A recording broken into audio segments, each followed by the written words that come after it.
ஸ்ரீராம். பருத்திக்காட்டு விளையோட சத்தம் எவ்வளவுதானா? இது சிவகுமாரன் சொல்லிட்டு இருந்தாரு, உயிரோட்டம் உள்ள பூமி அப்படின்னு சொல்லிட்டு இருந்தார். அதாவது மக்கள் எழுச்சியோடு இருக்கக்கூடிய கன்னியாகுமரி மாவட்டத்தில் இருக்கக்கூடிய சில ஊர்கள்ல நம்முடைய ஊர் ஒரு ஊர் அப்படின்னு சொன்னாங்க. அப்ப அந்த ஊர்ல இருந்து ஒரு கரகோஷம் அல்லனா ஒரு நாமம் சொல்லும் பொழுது எப்படி இருக்கணும்? கன்னியாகுமரி மாவட்டம் முழுவதுக்கும் கேட்கணும். சொல்லாமா? ஜெய் ஸ்ரீராம், ஜெய் ஸ்ரீராம், ஜெய் ஸ்ரீராம். நன்றி. என்னன்னா எப்பொழுதுமே இந்த நாம மந்திரத்துக்குன்னு சொல்லிட்டு ஒரு மிகப்பெரிய வலிமை உண்டு, ஒரு மிகப்பெரிய சக்தி உண்டு. ஏன்னா நம்முடைய சனாதன தர்மம் இந்த பாரத தேசத்தில் எப்பொழுதெல்லாம் நம்முடைய நாடு, நம்முடைய பண்பாடு, நம்முடைய கலாச்சாரம் அல்லது நம்முடைய தர்மத்திற்கு, நம்முடைய சனாதன தர்மத்திற்கு பிரச்சனை வந்திருக்கின்றதோ அப்போதெல்லாம் நாம் எதிர்த்து நின்று வென்றதற்கு மிகப்பெரிய காரணம் நாம் ஓங்கி ஒலிக்கக்கூடிய நம்முடைய நாம மந்திரங்கள். வரலாறு இன்னைக்கு வரைக்கும் இன்னைக்கு நம்ம இந்த நாம மந்திரத்தால தான் நம்ம ஜெயிச்சிருக்கோம். அதனால நாமம் சொல்றதுக்கு நம்ம தயங்கவே கூடாது. சரியா?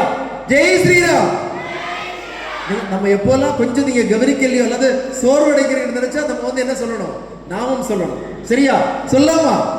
இந்த நாமம் சொல்லும் பொழுது நமக்கு எல்லாம் எப்படி இருக்கு? எப்படி இருக்கு? ஒரு உற்சாகம் வருது இல்ல?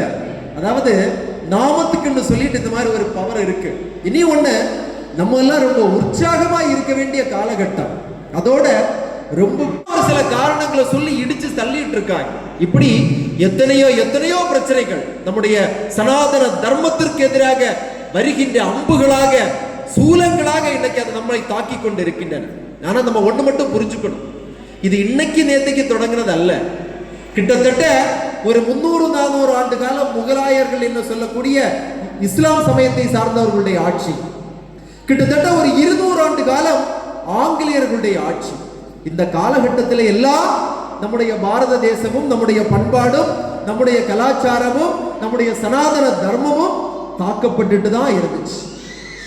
எத்தனையோ பேர் படையெடுத்து வந்தாங்க, எத்தனையோ மன்னர்கள் வெளிநாட்டில இருந்து வந்தாங்க, வேற வேற கண்டத்திலிருந்து வந்தாங்க, எல்லாருமே வந்தாங்க. ஆனா அவங்களுக்கெல்லாம் 3 நோக்கம் இருந்துச்சு. அது என்ன அப்படின்னு பாத்தீங்கன்னா, ஒண்ணு அவர்களுடைய சமயத்தை நம்முடைய இந்த பாரத தேசத்திலே விதைப்பது, விதைச்சு அவர்களுடைய சமயம் மட்டும்தான் இந்த தேசத்தில் இருக்க வேண்டும் அப்படின்னு சொல்லக்கூடிய ஒரு சிந்தனை. இது ஒண்ணு. இந்த சிந்தனைக்கு தடையாக இருந்தது நம்முடைய நாட்டிலே இருக்கின்ற ஆலயங்கள். ஏன்னா அந்த ஆலயங்களை சுத்தித்தான் நம்முடைய நாட்டிலே எல்லாமே இருந்துச்சு. நம்முடைய நாட்டினுடைய கலை, நம்முடைய நாட்டினுடைய கலாச்சாரம், நம்முடைய நாட்டினுடைய பொருளாதாரம், நம்முடைய நாட்டினுடைய வளங்கள், இது எல்லாமே ஆலயங்கள்ல தான் கொண்டு சேர்த்து வச்சாங்க. அதனாலதான் எந்த வெளிநாட்டு மன்னர்களாக இருந்தாலும் பாத்தீங்கன்னா நம்முடைய ஆலயங்களையே அவங்க குறி வச்சு தாக்கிட்டு இருந்தாங்க. இன்னைக்கு ஒவ்வொரு ஆலயங்களும் எத்தனையோ படையெடுப்புகளை தாண்டி இன்னைக்கு வந்துட்டு இருக்கு. ஏன்னா அந்த அரசர்கள் அந்த ஆலயத்தை மையப்படுத்தி நம்முடைய ஆட்சியை எடுத்து நடத்திட்டு இருக்காங்க. ஒண்ணு அவர்களுடைய சமயத்தை நம்முடைய நாட்டிலே விதைப்பது. அடுத்தது என்ன அப்படின்னு பாத்தீங்கன்னா, நம்முடைய பண்பாடையும் கலாச்சாரத்தையும் சிதைப்பது. அதற்கும் அவர்கள் இலக்காக வைத்தது நம்முடைய ஆலயங்கள். ஏன்னா நம்முடைய சனாதன தர்மம் அப்படின்னு சொல்றது ஒரு மதம் கிடையாது. நம்மளெல்லாம் என்ன சொல்றாங்க? இந்து மதம் அப்படின்னு சொல்றாங்க. அப்படித்தானே? மதம் தானே சொல்றாங்க. நமக்கு யாருக்காவது மதம் பிடிச்சிருக்கா? மதம் பிடிச்சிருக்கா? சாதாரணமா இந்த தமிழ் படிச்சவங்களுக்கு எல்லாம் தெரியும், மதம் பிடித்த யானை அப்படின்லாம் சொல்லுவாங்க. அப்படின்னா என்னது? வெறி. நான் மட்டும்தான், என்னுடைய மதம் மட்டும்தான், என்னுடைய சமயம் மட்டும்தான், நான் மட்டும்தான் இந்த உலகத்துல, அல்லனா என்னுடைய சிந்தனை மட்டும்தான் இந்த உலகத்துல இருக்கணும் அப்படின்னு சொல்லக்கூடிய ஒரு விதமான சிந்தனை. ஆனா நம்முடைய சனாதன தர்மத்திற்கு அந்த சிந்தனை அல்ல. இது ஒரு தர்மம். சனாதனம் அப்படின்னு பாத்தீங்கன்னா அழிவற்றது அப்படின்னு பொருள். அது இந்த உலகம் என்னைக்கு ஆரம்பிச்சோ அன்னைக்கு இருக்கு. இந்த பிரபஞ்சம், இந்த யுகம் இருக்கிறது வரைக்கும் இந்த தர்மமும் இருக்கு. சனாதன தர்மம். தர்மம் அப்படின்னு சொன்னா அது நம்ம கடைபிடிக்கப்பட வேண்டிய ஒன்று. வாழ்க்கையில இன்னைக்கு நம்ம எல்லாம் இங்க வந்திருக்கோம். இங்க நமக்கு ஒரு சில தர்மங்கள் இருக்கு. ஒரு கோவில்ல வரும்போது நம்ம எப்படி இருக்கணும், வீட்டுல நம்ம எப்படி இருக்கணும், நம்முடைய ஒரு குழந்தைகளுக்கு நம்ம என்ன பண்ணணும், குழந்தைகள் பெரியவங்களுக்கு என்ன பண்ணணும், இந்த சமுதாயத்திற்கு என்ன பண்ணணும், இந்த நாட்டுக்கு என்ன பண்ணணும், நம்ம எப்படி வாழணும் அல்லது எப்படி வாழக்கூடாது அப்படின்னு கடைபிடிக்கப்பட வேண்டிய சில விஷயங்கள் நமக்கு இருக்கு. இதை ஒழுங்காக சொல்லக்கூடிய ஒரு வாழ்வியல் நெறிமுறை தான் நம்முடைய சனாதன தர்மம். இதை உடைக்கிறதுக்கு பார்க்கிறாங்க. இதை உடைச்சா என்ன ஆகும்? இது உடைந்தால் நம்முடைய பாரத தேசம் விழும். இதற்குத்தான் எத்தனையோ காலகட்டங்களாக தொடர்ந்து முயற்சி செய்துட்டு இருக்காங்க. தொடர்ந்து இங்க மூட நம்பிக்கைகள் இருக்கு, இங்க அது இருக்கு, இங்க இது இருக்கு, எப்பவுமே தாக்கிட்டு இருப்பாங்க. இன்னைக்கு விமர்சனங்களாக இருக்கலாம், சோசியல் மீடியால இருக்கலாம், தாக்கப்பட்டுட்டே இருக்காங்க. நான் மட்டும் உங்கள்ட்ட ஒரு விஷயத்த சொல்றேன். இன்னைக்கு இந்த சனாதனத்துல மூட நம்பிக்கை அப்படின்னு சொல்லிட்டு இருக்காங்கல்ல. ஒரே ஒரு விஷயத்த மட்டும் சொல்றேன். கலீலியோ அப்படின்னு சொல்லக்கூடிய ஒரு நபரை கேள்விப்பட்டிருக்கீங்களா? கலீலியோ யாரு? கலீலியோ அவர் ஒரு நிறைய கண்டுபிடிப்புகளை இந்த உலகத்திற்கு அளித்த ஒரு நபர், அப்படித்தானே? அவர் நிறைய தொலைநோக்கு கருவி இதெல்லாம் கண்டுபிடிச்சார். இந்த உலகம் கோள வடிவில் இருக்குது அப்படின்னு சொல்லக்கூடிய ஒரு விஞ்ஞானி யாரு? இந்த கலீலியோ. ஆனா இந்த ஒரே காரணத்துக்காக அவர்கள் இந்த கலீலியோ அவர் சார்ந்திருக்கக்கூடிய சமயத்திற்கு எதிராக, மதத்திற்கு எதிராக இந்த ஒரு விஷயத்தை கண்டுபிடிச்சு சொன்னார் அப்படின்னு சொன்னதுக்காக அந்த சமுதாயம், அந்த மதம் அல்லது அந்த நாடு அவருக்கு என்ன பரிசளிச்சது தெரியுமா? மரணம். என்ன பரிசளிச்சது? மரணம். அவரை வீட்டுக்குள்ள பல வருஷம் பூட்டி வச்சு கொன்னாங்க. எதுக்காக கொன்னாங்க? அவர் ஒரு உண்மையை கண்டுபிடிச்சு சொன்னாங்க, ஒரு விஞ்ஞான உண்மையை கண்டுபிடிச்சு சொன்னாங்க. அதை அடைச்சு வச்சு சித்திரவதை செய்து கொன்னாங்க. அப்படி கொண்ட சமுதாயத்தை சார்ந்தவங்க, அப்படி கொண்ட மதத்தை சேர்ந்தவங்க நம்மள என்ன சொல்றாங்க? இங்க மூட நம்பிக்கை இருக்குன்னு சொல்றாங்க. இதை சொல்லக்கூடியவர்கள் மிகப்பெரிய மூடர்கள் என்பது இந்த உலகத்திற்கே தெரிஞ்ச விஷயம், அப்படித்தானே? இன்னைக்கு சொல்றாங்க சனாதனம் அப்படி இருக்கு, இங்க அப்படி இருக்கு. நான் மட்டும் கேட்கிறேன், இதை நிறைய பேர் ஒலிபெருக்கி வழியா எல்லாருமே கேட்டுட்டு இருப்பாங்க. மேலை நாடு அப்படி இருக்கு, அமெரிக்கா இப்படி இருக்கு, வெஸ்டர்ன் கண்ட்ரி இப்படி இருக்கு, பண்பாடு அப்படி போயிட்டு இருக்கு, கலாச்சாரம் இப்படி போயிட்டு இருக்கு, எல்லாரும் அப்படி பண்ணணும் எல்லாமே சொல்றாங்க. இல்ல, நமக்கு கொரோனான்னு சொல்லிட்டு ஒண்ணு வந்துச்சு, அப்படித்தானே? கொரோனான்னு சொல்லிட்டு வந்துச்சு. இந்த கொரோனா காலகட்டத்தில் நம்ம எந்த பண்பாடு, எந்த வாழ்வியல் நெறிமுறையை கடைபிடிச்சோம்? நம்முடைய சனாதன தர்மம், அப்படித்தானே? நம்முடைய பாட்டி வைத்தியம் என்ன சொல்லிச்சு? வீட்டுக்குள்ள போகும்போது எப்படி போகணும், வீட்டுக்குள்ள போனா எப்படி இருக்கணும், என்ன மாதிரியான உணவு சாப்பிடணும், எப்படி சாப்பிடணும், இல்லையா? வேப்பிலையை எடுங்க, அதை விடுங்க, பச்சளையை எடுங்க, திருநரை எடுத்து பூசுங்க, வீட்டுக்கு வெளியில இருந்து வரும்பொழுது கையை கழுவிட்டு வாங்க, இறந்த வீட்டுக்கு போனா குளிக்கணும், எல்லாமே சொன்னால. இதைத்தான் என்னுடைய சனாதன தர்மத்தினுடைய வேத ரிஷிகளும் ஞானிகளும் அவர்கள் தங்களுடைய ஆழ்ந்த சிந்தனையால் இறைவனை நினைத்து இந்த மானிடம், இந்த சமுதாயம், இந்த பிரபஞ்சம், இந்த இயற்கை சிறப்பாக, வலிமையாக, பலமாக இருக்க வேண்டும் அப்படின்னு சொல்லிட்டு அவங்க நமக்கு சொல்லி இருக்காங்க, அப்படித்தானே? இன்னைக்கு ஒண்ணு வேண்டாம், நம்முடைய ஆலயங்கள் இருக்கு, இது நம்முடைய வழிபடக்கூடிய இடம். ஆனா இதுல இருக்கிறது அத்தனையுமே சயின்ஸ், அத்தனையுமே விஞ்ஞானம் தானே. இன்னைக்கு அந்த ஆலயம் இருக்கு, அந்த கர்ப்ப கிரகம் இருக்கு, அது என்னது? காஸ்மெட்டிக் பவர்னு சொல்லக்கூடிய அந்த பிரபஞ்ச சக்தியை அப்படியே அப்சர்வ் பண்ணி அந்த ஆலயத்துக்குள்ள விடக்கூடிய ஒரு விஞ்ஞான பூர்வமான கட்டமைப்பு நம்முடைய ஆலயம் இருக்கா இல்லையா? கும்பங்கள் அந்த பிரபஞ்ச சக்தியை அப்சர்வ் பண்ணும்.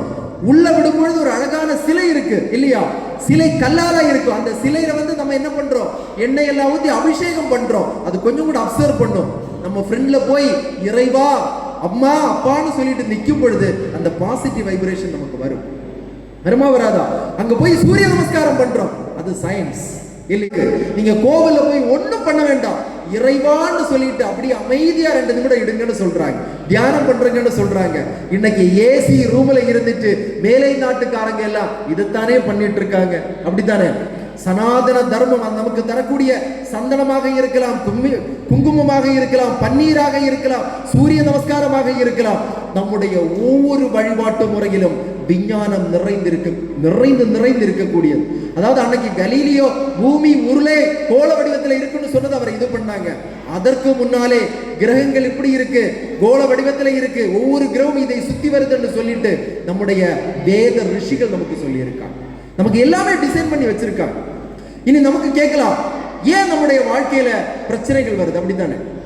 பிரச்சனை வருது இல்ல? நம்மளும் கூட நினைப்போம், கடவுளே நான் வந்து டெய்லி கோவிலுக்கு போறேன், ஆனா எனக்கு வாழ்க்கையில பிரச்சனையா வருது. பக்கத்து வீட்டுக்காரன் கோவிலுக்கே போகல, ஆனா அவனுக்கு என்னவா இருக்கு?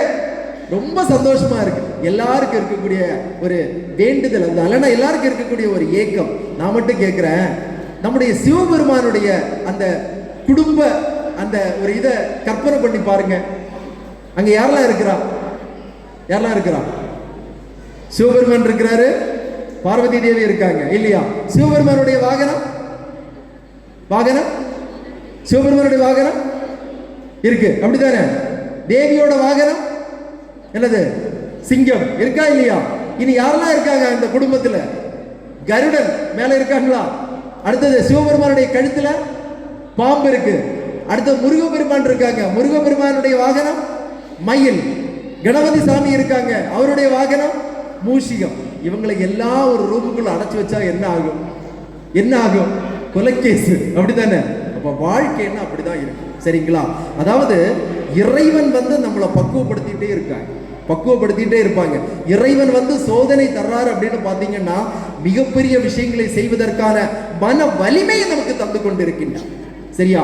அதே மாதிரி நமக்கு அகந்தை அழியணும்.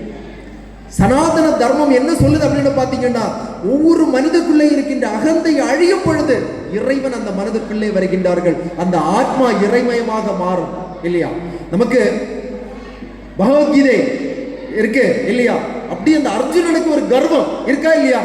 நான் வந்து மிகப்பெரிய காண்டிபதாரி, யாரு வேணாலும் நான் வந்து எதிர்த்து வருவேன்னு சொல்லிட்டு பகவான் ஸ்ரீகிருஷ்ணன் அப்படி வந்து மிகப்பெரிய வசனம் எல்லாம் பேசிட்டு, இப்ப பாருங்க யாரா இருந்தாலும் நான் அழிச்சு தாரேன்னு சொல்லிட்டு அப்படி அந்த வசனம் பேசிட்டு வராரு சிவபெருமான். அப்படி அந்த தேரை தெளிச்சு கொண்டு அந்த நடு இதுல நிறுத்துறாரு.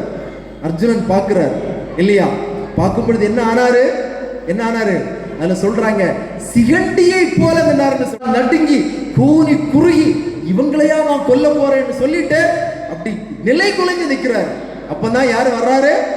நம்முடைய பகவான் ஸ்ரீகிருஷ்ணன் வந்து சொல்றாரு, இது தவறு, நீ என்ன பண்ணணும்? தர்மத்தை நிலைநாட்டுவதற்காக அந்த கடமையை கொண்டிருக்கின்றாய் காண்டிபதாரி அப்படின்னு சொல்லிட்டு அங்க சொல்றாரு. அங்கதான் அவருக்கு அட்வைஸ் கொடுக்கிறார் இல்லையா? நம்ம ஒவ்வொருவருக்கும் ஒரு தர்மம் இருக்கு, ஒவ்வொருவருக்கும் சில செயல்பாடுகள் இருக்கு, அது எது வேணாலும் இருக்கலாம், அதில் நம்ம சந்தோஷத்தை தேடணும். அதே மாதிரி கர்ணன் அப்படித்தானே? கர்ணன் வந்து நல்லவன்னு சொல்லிட்டு இன்னைக்கு கொஞ்சம் பேர் சொல்லிட்டு இருக்காங்க இல்ல கர்ணன். அது நம்ம தமிழ்நாட்டில் நிறைய இருக்கு. திடீர்னு பாத்தீங்கன்னா ராவணன் தான் எங்களுடைய தெய்வம்னு சொன்னாங்க. ஏன் தெரியுமா? ராவணன் வந்து தென்னாட்டை சார்ந்தவர்னு சொல்லிட்டு அப்படி ஒரு அரசியல். ஆனா உண்மையிலே ராவணன் வந்து பிறந்தது டெல்லிக்கு பக்கம். அவர் மைக்ரண்ட் ஆகி புலம்பெயர்ந்து போறதா லங்காவுக்கு, சரியா? இது ஆராய்ச்சி பண்ண சொன்ன பிறகு ஏன்னா இது மாதிரி நிறைய வரும். நான் ஒரு நாளைக்கு நான் கோயம்புத்தூர்ல வேலை பார்த்துட்டு இருக்கும் பொழுது மிகப்பெரிய ஒரு போஸ்டர், ராவணனுக்கு வீர வழிபாடு, இப்படி எல்லாம் விட்டுறாங்க. இது என்ன அப்படின்னு பாத்தீங்கன்னா, இந்த சனாதன தர்மத்தை கேவலப்படுத்தணும், மக்களுக்கு இந்த சனாதனத்தின் மேல் இருக்கக்கூடிய பச்சை குறைக்கணும் அப்படின்னு சொல்லிட்டு திட்டமிட்டு செய்யப்படக்கூடிய செயல். நான் முதல்ல சொன்னது மாதிரி ஒரு 300 ஆண்டு கால முகலாயர்கள், ஒரு 200 ஆண்டு காலம் ஆங்கிலேயர்கள், இவங்க எல்லாம் செய்யாததா நீங்க செய்ய போறீங்க. இந்த சனாதன தர்மத்திற்காக வேண்டி செத்தவங்க எத்தனையோ கோடி பேர், கோடிக்கணக்கான மக்கள் ஆலயங்களை காப்பதற்கும் சனாதன தர்மத்தை காப்பதற்கும் தன்னுடைய பூத உடலை இந்த பூமாதேவிக்கு அளித்திருக்கின்றார்கள், சரிங்களா? அப்படி இருக்கக்கூடிய இந்த சனாதன தர்மத்தை நீங்க ஏதாவது பேசினா நாங்க வந்து மாறுகிறோமா? நிச்சயமா கிடையாது. ஏனென்றால் இந்த உலகத்திலே அனைத்தையும் உள்ளடக்கியது, பிரபஞ்சம், மனிதன், பிற உயிர்கள், இதை பத்தி எல்லாம் சொல்லக்கூடிய ஒரு தர்மம் இருக்கிறது என்று சொன்னால் அது நம்முடைய சனாதன தர்மம். இங்க வந்து தர்மத்திற்கு மட்டும்தான் மதிப்பு. கர்ணன் வந்து போரிட்டுட்டே இருக்கிறார். அப்படி போரிட்டுட்டே இருக்கும் பொழுது அவருடைய அந்த ரதம் வந்து சேத்துல சிக்குது, அப்படித்தானே? சேத்துல சித்தி அந்த சேத்துல இருந்து அந்த ரதத்தை தூக்குறதுக்காக முயற்சி செய்யும் பொழுது பகவான் ஸ்ரீகிருஷ்ணன் சொல்றாரு, இவனை இப்ப கொல்லணும், நீங்க இவனை கொல்றதுக்கு சரியான நேரம், இவனை கொல்லுங்கள் அப்படின்னு சொல்லிட்டு பாண்டவர்களுக்கு வந்து ஆணை இடுறாரு. அப்ப கர்ணன் கேட்கிறார், கிருஷ்ணா இது தர்மமா? என்னுடைய அந்த தேர் இந்த மாதிரி சேர்ல மூழ்கி இருக்கு, அந்த ரதத்தை நான் மேல கொண்டு வருவதற்கு நான் வந்து முயற்சி பண்ணிட்டு இருக்கிறேன், என்னுடைய கையில ஆயுதம் இல்லை, என்ன கொல்றது தர்மமா அப்படின்னு கேட்கும் பொழுது கிருஷ்ணன் சொல்றாரு, கர்ணா உன்னுடைய குலத்தை சார்ந்த அல்லது உனக்கு தெரிந்த ஒரு பெண் திரௌபதி அவருடைய துயிலை உரித்தார்களே, அவர்களை கேவலப்படுத்தினார்களே, அன்னைக்கு எங்க போச்சு உன்னுடைய தர்மபோதம்? உனக்கு அன்னைக்கு தர்மம் இல்ல, அப்பாவே இல்லாத அந்த குடும்பம் இருக்கவே கூடாதுன்னு சொல்லிட்டு அரக்கு இல்லத்துல வச்சு அந்த பாண்டவர்களை கொல்றதுக்கு பார்த்தா இல்ல, அப்ப எங்க போச்சு உன்னுடைய தர்மம், தர்மபோதம்? உனக்கு இல்லையா? நீங்க ஒரு அரச பரம்பரை அவங்களுக்கு நாட்டை கொடுக்க வேண்டாம். 10 வீடு கேட்டாங்க, அது கூட கொடுக்கல. 10 ஊரு கேட்டாங்க, நீ கொடுக்கல. நீ அவங்களை எல்லாம் கொல்ல பார்த்து நீ மட்டும் வாழணும், அல்ல உன்னை சார்ந்து இருக்கிறவங்க மட்டும்தான் வாழணும்னு நினைச்சியே, அது தர்மமா? தர்மம், நீ தர்மத்தை நினைத்திருந்தால், நீ தர்மத்திற்காக வாழ்ந்திருந்தால் அந்த தர்மம் உன்னை காப்பாற்றும். நீ தர்மத்திற்கு எதிராக இருந்திருந்தால் அதே தர்மம் உன்னை கொல்லும். ஆதலால் நீ சாகப்பட வேண்டியவன், நீ இப்பொழுது அதர்மத்தினுடைய பக்கத்தில் நின்று கொண்டிருக்கின்றாய் அப்படின்னு சொல்லிட்டு சொன்ன பரம்பரையை சார்ந்தவர்கள் அந்த இறைவனை, அந்த இறைவனாக அந்த மனிதனை எப்பொழுதெல்லாம் இந்த சமுதாயத்திலே அதர்மம் தலைவிரித்தாடுகின்றதோ அப்பொழுதெல்லாம் இறைவன் மனிதனுடைய உருவத்திலே வருவார்கள். அதாவது இந்த பிரபஞ்சத்திலே மனிதனும் இறைவனாக மாற முடியும்னு சொல்லக்கூடிய தர்மம் இருக்கிறது என்று சொன்னால் நம்முடைய சனாதன தர்மம் மட்டும்தான். அங்க பாத்தீங்கன்னா, செய், நமக்கு எது சரியோ எது தர்மமோ அதை செய்யணும், செய்துட்டு போங்க. ஏனென்றால் அதுதான் இந்த பிரபஞ்சத்தினுடைய நீதி. நம்ம அதுக்கு இல்லாம வாழ்க்கையை பற்றி பயப்படுறதோ, அல்ல நான் எனக்கு அந்த பிரச்சனை இந்த பிரச்சனை அப்படி சொல்றது எதுவுமே சொல்லக்கூடாது. ஒரு சின்ன கதை, அதோட நான் முடிச்சுக்கிறேன்.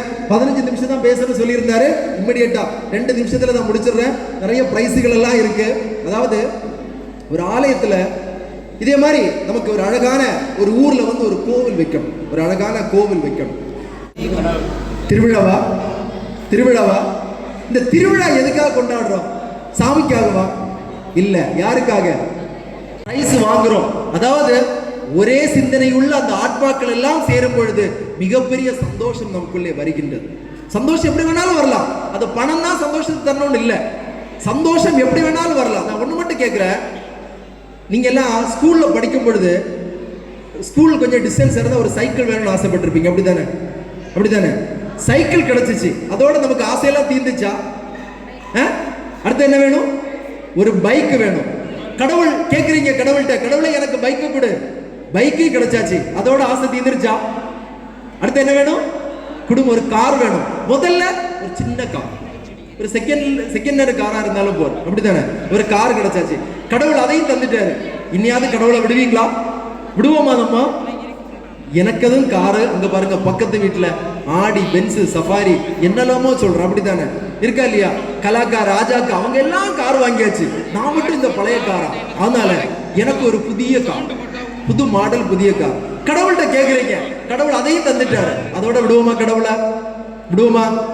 எனட்டையும் கார் இருக்கு, அவள்கிட்டையும் கார் இருக்கு, இதுல என்ன இது இருக்கு? ஆனா இந்த ஊருக்கு எம்எல்ஏ ஒரு ஆளு தான், அப்படிதானே? எம்எல்ஏ ஒரு ஆள். ஒரு வாட்டி நான் யாரா இருக்கணும்?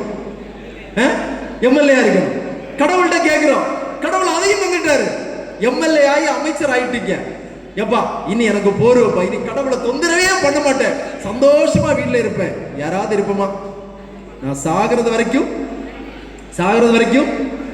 நான் அப்படிதான் இருக்கணும். அப்படியே நமக்கு சந்தோஷம் கிடைக்குமா? இல்ல. அதனாலதான் நம்முடைய வேதங்கள் எல்லாமே சொல்லுது, சந்தோஷம் நமக்குள்ள இருக்கு. அது எப்ப வரும்? நமக்குள்ளே இருக்கின்ற ஆத்மாவை வெளிப்படுத்தும் பொழுது, அந்த இறைமயமாக மாற்றும் பொழுது சந்தோஷம் வரும். சபரிமலைக்கு போறோம், கெட்டி பேட்ட சொல்லி சந்தோஷமா சபரிமலைக்கு போறோம், அப்படித்தானே? அங்க போகும்போது இறைவன் என்ன சொல்றாரு? தத்துவமசி, அப்படித்தானே சொல்றாரு? அது நீ ஆகிறாய், நீ எதை தேடி வந்தாயோ அது உனக்குள்ளே இருக்கின்றது, நீ ஆகின்றாய். அந்த சந்தோஷம் நமக்குள்ளே இருக்கு. சரி, நான் அந்த கதைக்கு வந்துடுறேன். இதே மாதிரி ஒரு கோவில் வைக்கணும். கோவில்னா நமக்கு எல்லாருக்குமே தெரியும், ஒரு சிற்பம் வேணும் இல்லையா? சிற்பம் நமக்கு வேணும். அப்பதான் அந்த இறைவனை நம்ம மனதுக்குள்ள பிரதிஷ்டிச்சு, அந்த சிற்பமாகிய இறைவனை மனதுக்குள்ள பிரதிஷ்டி நமக்கு வழிபட முடியும். சரி, ஒரு சிற்பம் செய்யணும்னு சொல்லிட்டு ஒரு சிற்பியை போய் பார்க்கிறாங்க. சாதாரணமா தெரியும், நம்மள்ட்ட எல்லாம் ஒரு வேலையை சொல்லிட்டு ஏதாவது ஒண்ணு கேட்டா நம்ம என்ன கேட்போம்? எவ்வளவு கொடுப்பீங்க, அப்படிதானே கேட்போம். எவ்வளவு கொடுப்பேன், எனக்கு இவ்வளவு வேணும். அதே மாதிரி அந்த சிற்பியும் சொல்றாரு, எனக்கு இவ்வளவு தங்க காசுகள் வேணும் அப்படின்னு கேட்கிறேன். சரி, உங்களுக்கு கொடுத்துறோம் அப்படின்னு சொல்லிட்டு, எங்களுக்கு இத்தனாம் தேதி அந்த கும்பாபிஷேகம், அதுக்குள்ள நீங்க என்ன பண்ணணும், இந்த சிலையை நீங்க செய்து தரணும் அப்படின்னு சொல்லிட்டு இவங்க வர்றாங்க, கோவில்ல வந்து இருக்கிறாங்க. அவருடைய செயல்பாடுல ஒரு நம்பிக்கை இல்லை. அவர் ஒரு சின்சியரா இருந்தது மாதிரியோ, ஒரு இன்வால்மெண்டா இருந்தது மாதிரியோ, அவர்கிட்ட ஒரு பக்தி இருந்தது மாதிரியோ, ஒழுக்கம் இருந்தது மாதிரியோ ஒண்ணுமே தெரியல. இவங்க என்ன பண்றாங்கன்னா, இவர் சரிப்பட்டு வர மாட்டாரு, நம்ம இன்னும் ஒரு சிற்பியை பார்ப்போம்னு சொல்லிட்டு வேற ஒரு சிற்பியை போய் பார்க்கிறாங்க. அந்த சிற்பி கொஞ்சம் வித்தியாசமா இருந்தார். அவர் வந்து பணத்தை பற்றி பேசல. அவர் கேட்கிறாரு, இது என்ன சிற்பம், என்னைக்கு வேணும், இதுக்குடைய ஹைட் என்ன, இது எப்படி இருக்கணும், இந்த கல்லு போர்வா. அப்படி கல்லை எடுத்து தட்டி பார்க்கிறார். உடனே ஒரு சுத்தி எடுத்து அடிக்கிறார். நான் பண்ணி தரேன்னு சொல்லிட்டு இவங்க என்னெல்லாம் இவங்களுடைய தேவை இருக்கோ மனதில் பிரதிஷ்டை பண்றார். மனதில் முதலாவதாக ஒரு அழகான சிற்பத்தை பிரதிஷ்டை பண்றார். உடனடியாக வேலையை ஆரம்பிக்கிறார். கல்லை எடுத்து அடிச்சு அவருக்கு தூங்கல, சாப்பிடல, எதுவுமே பண்ணல. அப்படி அவருடைய வாழ்க்கையை போயிட்டே இருக்கு. அந்த நாள் வருது. நேரே அந்த ஆலயத்தினுடைய நிர்வாகிகள் போய் அந்த முதல் சிற்பியை போய் பார்க்குறாங்க. சாதாரணமா நம்மள்ட்ட எல்லாம் ஒரு வேலையை சொல்லிட்டு முடிஞ்சா அப்படின்னு கேட்டா என்ன சொல்லுவோம், கொஞ்சம் கூட நேரம் அப்படிதானே கேட்போம், நாளைக்கு இல்லைன்னா கொஞ்சம் கூட இப்படிதானே சொல்லுவோம். அதே பதில் அவர் சொல்றாரு, முடியல, எனக்கு இனி கொஞ்சம் கூட கால அவகாசம் வேணும்னு சொல்றாரு. வாய்ப்பே இல்லை. ஏன்னா நம்ம என்ன பண்ணிட்டோம், கும்பாபிஷேகத்திற்கு நாள் நம்ம வந்து குறிச்சாச்சு. அந்த அந்த கல்லுன்னு தான் சொல்லணும். அரைகுறையாக அந்த கல்லை எடுத்துட்டு அந்த ஆலயத்தினுடைய ஒரு சைட்ல கொண்டு வைக்கிறாங்க. இரண்டாவது ஒரு சிற்பி இல்லையா, அவருடைய ஆட்டிடியூட் அல்லனா அவருடைய அந்த வாழியல் நெறிமுறைக்கு அவர் எப்படி பண்ணியிருப்பாரு, முடிச்சிருப்பாரா, முடிச்சிட்டார். அவர் வந்து அந்த இறைவனே இறங்கி வந்தது போன்று ஒரு அழகான சிற்பத்தை அப்படி வடிச்சு அப்படி அவங்க கையில கொடுக்குறாங்க. அவங்களுக்கு ரொம்ப சந்தோஷம். அந்த சிற்பத்தையும் கொண்டு வராங்க, சிற்பியையும் கொண்டு வராங்க. சிற்பத்தை அப்படி அந்த கர்ப்ப கிரகத்துக்குள்ள வச்சு மாலையை போட்டு அபிஷேகம் பண்ணி அன்னைக்கு வந்து அப்படியே அது இறைவனாக மாத்தி எல்லாரும் அதுக்கு முன்னாடி நின்று கையெடுத்து தொல்றாங்க. இப்போ அந்த சிற்பி இப்ப எதுவா மாறிட்டாரு, அவர் சாதாரண நபர். ஆனா இன்னைக்கு அவருடைய செயல்பாடுல அவர் பிரம்மனாக மாறிவிட்டார். இந்த உலகத்தில் எதை படைக்கின்றார்களோ அவர்கள் எதுவாக மாறுகின்றார்கள், பிரம்மனாக மாறுகின்றார்கள். அதாவது நமக்குள்ளே பிரம்மா, விஷ்ணு, சிவன் எல்லாமே இருக்கு.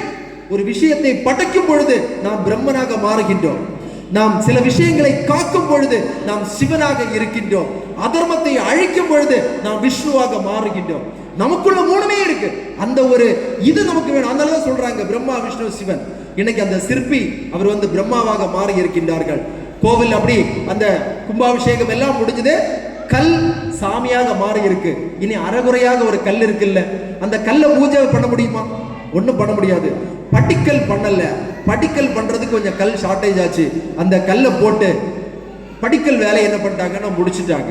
இப்ப என்ன பண்றாங்கன்னா எல்லாரும் இந்த கல்லை மிதிச்சு அந்த கல்லை என்ன பண்றாங்க, சாமியாகிய கல்லை மதிக்கின்றார்கள். அப்ப இந்த கல் கேக்குது, நீயும் கல்லு நானும் கல்லு, ஆனா உன்னை எல்லாரும் மதிக்கிறாங்க, உனக்கு அபிஷேகம் பண்றாங்க, மாலையை போடுறாங்க, ஆனா என்ன மட்டும் எல்லாரும் மிதிக்கிறாங்களே, இது என்ன காரணம் அப்படின்னு கேட்கும்போது சொல்லுது, நான் வந்து எனக்கு மூக்கு செய்வதற்காக 10,000 வாட்டி என்னுடைய சிற்பி என்ன உளியை எடுத்து அடிச்சாரு, நான் தாங்கிக்கிட்டேன். என்னுடைய உதடு செய்வதற்காக பல தடவை அந்த அந்த சிற்பி என்ன பண்ணாங்க, அடிச்சாங்க, தாங்கிக்கிட்டேன். என்ன வார்த்தை எடுப்பதற்காக லட்சம் முறை, கோடி முறை ஒளியால என்ன அடிச்சாங்க, அடிச்சடிச்சு என்ன உருவாக்கி இதையெல்லாம் தாங்கக்கூடிய பாக்கியம் எனக்கு கிடைத்திருக்கிறது. ஆதலால் நான் சாமியாக நின்றுட்டு இருக்கேன். உனக்கு அந்த பாக்கியம் இல்லை, ஆதலால் நீ கல்லாக இருந்து கொண்டிருக்கின்றாய். ஆதலால் என்னுடைய அன்பு நண்பர்களே, வாழ்க்கையில் பிரச்சனை வருகிறது என்று சொன்னால் நம்மை மையப்படுத்தி மிகப்பெரிய விஷயங்களை பண்ணுவதற்கு, மிகப்பெரிய தர்மங்களை செய்வதற்கு நம்முடைய இறைவன் நமக்கு வழிவகை செய்து கொண்டிருக்கின்றார் என்பதனை நாம் நினைத்துக் கொள்ள வேண்டும். இந்த எம்பெருமான் நம்முடன் இருக்கிறது வரைக்கும் வாழ்க்கையில் நாம் எதனை நினைத்தும் பயப்பட வேண்டாம். எத்தனை மிகப்பெரிய பிரச்சனைகள் நம்முடைய வாழ்க்கையிலே வந்தாலும், நம்முடைய சனாதன தர்மத்திற்கு வந்தாலும், அதையெல்லாம் எதிர்த்து ஜெயிக்கக்கூடிய வல்லமையும் தைரியமும் சக்தியும் இந்த பிரபஞ்சத்தில் நம்முடைய சனாதன தர்மம் நமக்கு தந்து கொண்டிருக்கின்றது. அதனை உணர்ந்து உணர்ச்சியோடு சந்தோஷத்தோடு ஆனந்தமாக வாழ்வோம் என்று வாய்ப்புக்கு நன்றி கூறி அமைகின்றேன். பாரத் மாதா கி ஜெய். நன்றி, வணக்கம்.